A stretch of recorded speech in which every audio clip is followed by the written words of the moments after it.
Hey guys, this is Neil from the Soot and Whitewash podcast. Welcome along to my terrible, messy desk. Going to stop swinging on my chair because that's going to be quite annoying and dizzying. Just got back from holiday and waiting on the doormat when I got home was my nice new shiny Pixl-Latr, the digital camera scanning product from Hamish Gill from 35mmc. Not going to lie, I was quite gutted when he messaged to say that it would be shipping and I would be on holiday when it arrived. But hey yo, it's all good. Got home and it's here. So what I'm going to do is give you a quick rundown of it. So here we go. Let me just flip the camera around. This here is the original beta version that he was good enough to send me. What must have been about 18 months ago. So as you can see, it's a framework that sits just on a light source. This is my iPad, but you can use a light pad or anything like that. And it's just a series of gates that lift out to change the size, depending on what film you're using, up to 4x5. I'm gonna get rid of that, because that's the beta. And we're gonna have a look at the new one, which is up here. Da-na-na-na. So I have already opened this because I've already made a podcast about it. So, film now, Pixl-Latr, lovely. Old gates, see you later. There we go. Basic configurations, what's in the box, what it works with, some nice stats, contact details, blah blah blah blah. Open it up, I do it with one hand, and here we go. Whoa, look at the shiny. Should have really thought about this, about doing it with one hand. Moron. Okay. Here's your diffusion panel. You can see. That's a bit of frosted acrylic, I guess. Stick that down on your light source. Frame goes over the top. Really didn't think this through, did I? Let's see if I can mount this somewhere so that you can see.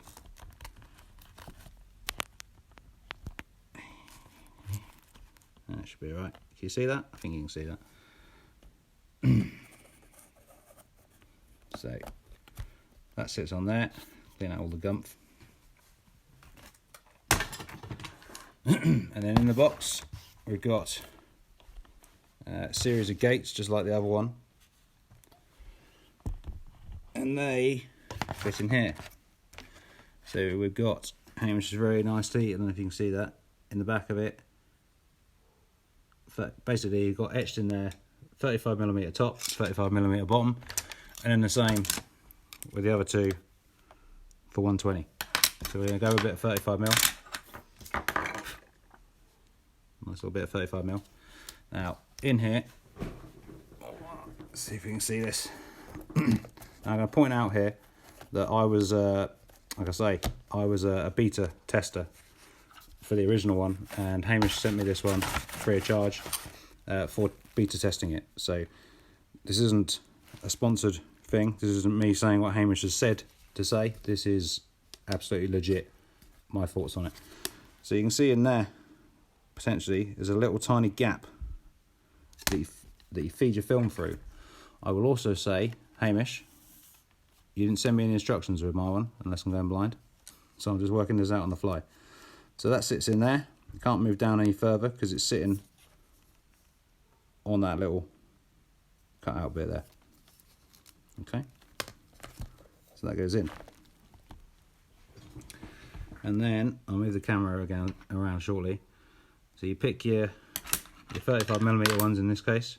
So that's 35mm top, 35mm bottom. So we'll stick that in. Simple pressure fit. I say simple, but that's one of the things that Hamish has been having problems with for all this time. Excuse me. And then the top one sits on there. So as you can see, you've now got your 35mm frames. And then here,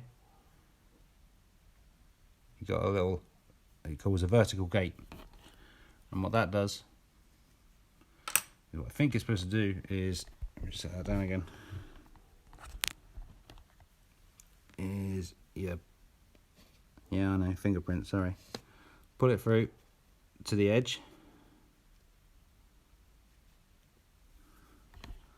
So now that's the frame I want, and it's on the edge.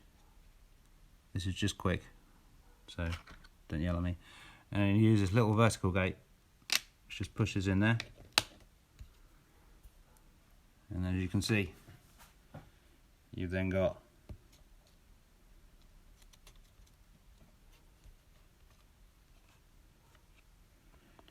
you get the idea. You then got your frame, which you can then either use your phone to take a photograph with, depending on how close your phone will go in. If you've got a little zoom macro lens, maybe that will go in there. But the main idea would be to use something like this, your digital camera on a copy stand to take a photograph. As you can see on mine here, if you can see in there, I've got a Roland stock 50mm enlarger lens in there that is got a adapter to M42 and then an M42 to Canon EOS thing in there. But do that however you want. This isn't a review of that. So there you go. You got your frame there, and then I guess, oops, stupid iPad, whatever. And you just put it along. And then there's the next one. Boom, shoot. Pull it along. Boom, shoot. Next one. That's your 35mm. I wonder if I can set this up on like this. Will that work? Give me a sec.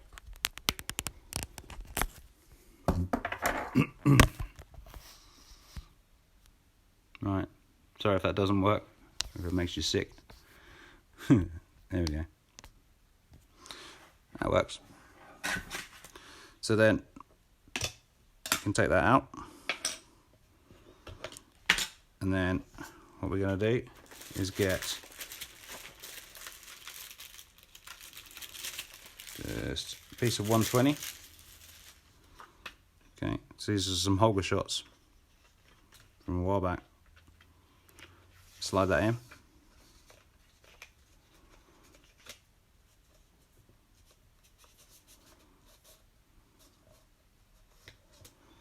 So I mentioned the app that I'm using on my iPad. There's probably better ones, but this is a softbox imitation app.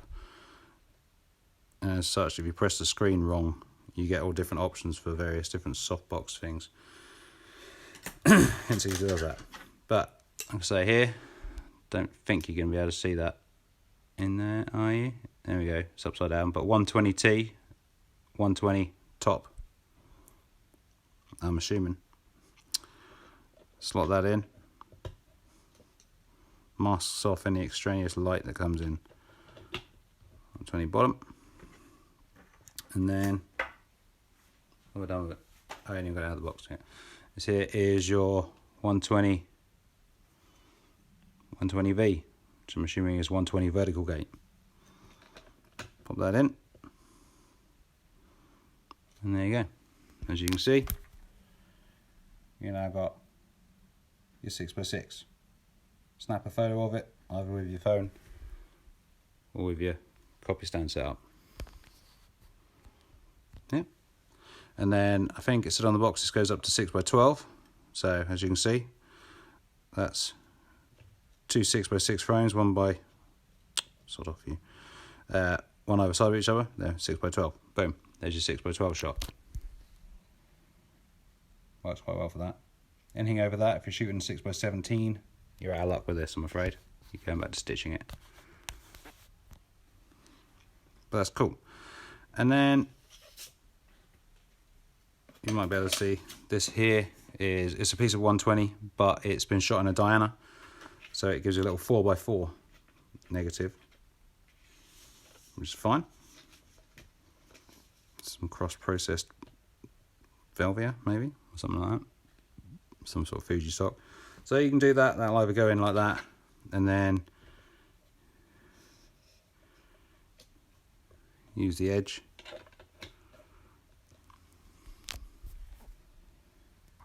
Boom, take your photograph. Or another way that I've sort of noticed you could do is take that out and how do I do it? So basically you can move these up and down and you can switch them all out, and you might be able to find a way of, maybe if I put that one there and then that one in there, so you can't pull that down. So does it go up? Yeah, so maybe if I were to flip it round,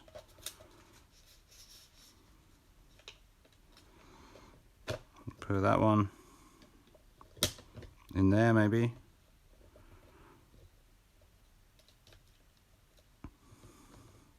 How does it?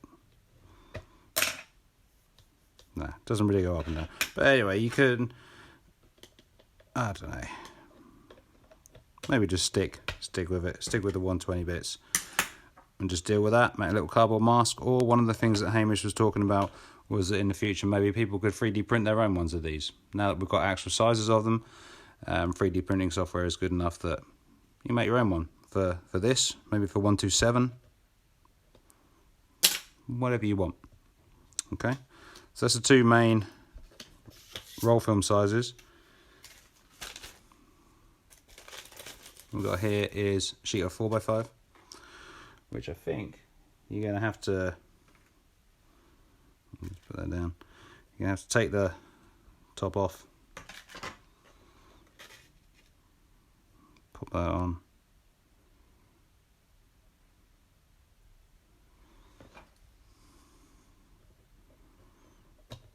and stick that back on, and there we go.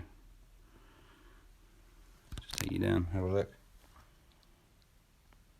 Boom, there you go. You got your 4x5 there.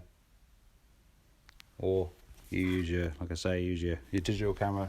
This is set up at the moment. Sorry if that was a crotch shot you got there. This is set up with the enlarger lens is set up so that I know that it's the right height to do a single shot raw file of a piece of 4x5. But a lot of people get a bit closer. Maybe you shoot, stitch them all together in Photoshop. Entirely up to you. Okay, let's just take that out. I know some of you are going to be like, damn man, stop using your fingers. And I'll say, sorry. So what else have we got? You might have noticed here, little 110 neg. What can we do with that? There's no 110 guides for it, Hamish. What are you thinking of? Doesn't matter. Just slap that in there. Maybe, what was this one? I mean, I'm assuming that that's the top. Don't know. Hey, you can't really see on there, but it's got a little lug that sticks out.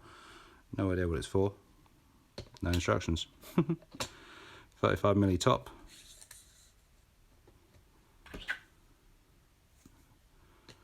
And then, I don't know, stick the bottom in.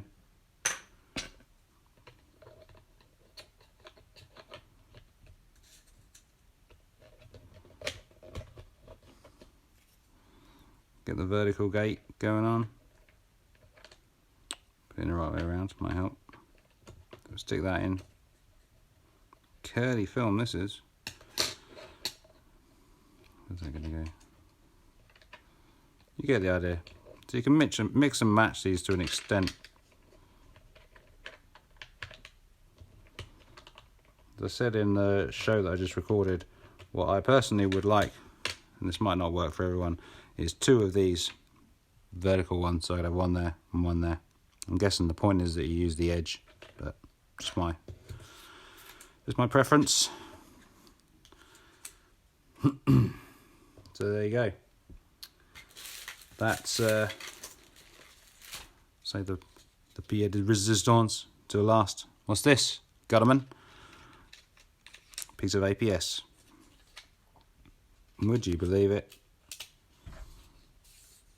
Doesn't that just slide in there perfectly? So there you go. If you're crazy enough to still be shooting APS, or like me, you occasionally get a paying customer say, hey, I've got this film, can you develop it and scan it for me? And it turns out to be a roll of APS. I now have a much easier way of scanning it. I do wonder if that's supposed to fit in there a bit better than that, whether it's upside down. I think maybe it's upside down. So there you go. You can even get full frame edge marking APS. Boom, there you go. So that's it, I think. That's my, that's an old bit. Beater can go in the bin, I guess. That's my initial thoughts on Hamish's Pixl-Latr. I'm glad it's finally made its way to market. So, in my opinion, let's get rid of this piece of APS, throw that in the bin, piece of crap. In my opinion, this is an incredible product, and if you haven't already backed it or bought it, I would very, very much encourage you to head on to the internet, go and search one out. I think it's pixl-latr.com, but I'm not 100%. If you Google Pixl-Latr, which is Pix-Latr, if you Google that, you'll come across Hamish's social media and things. I would say go and get one, especially if you're kind of on the fence about whether you're wanting to carry on using a flatbed, or whether you're sort of umming and ahhing about digital camera scanning, like let's be honest, I was. I mean, pick one up. They're not expensive. I mean, like I say, I'm not going to lie, I didn't pay for mine. I was a beta tester, and this one has been sent to me free of charge. But they're not expensive.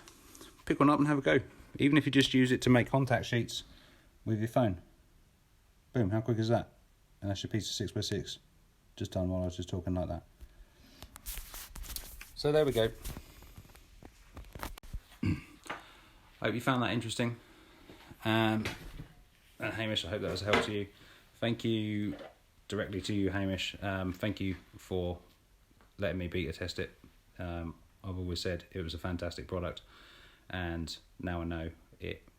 From the finished one, you've put a lot of effort into this. I know you've had a lot of issues with various suppliers and certain viruses screwing you around, but I'm so glad that you finally got this to market, and I would, like I say, I implore anybody to pick one up. Cheers, guys.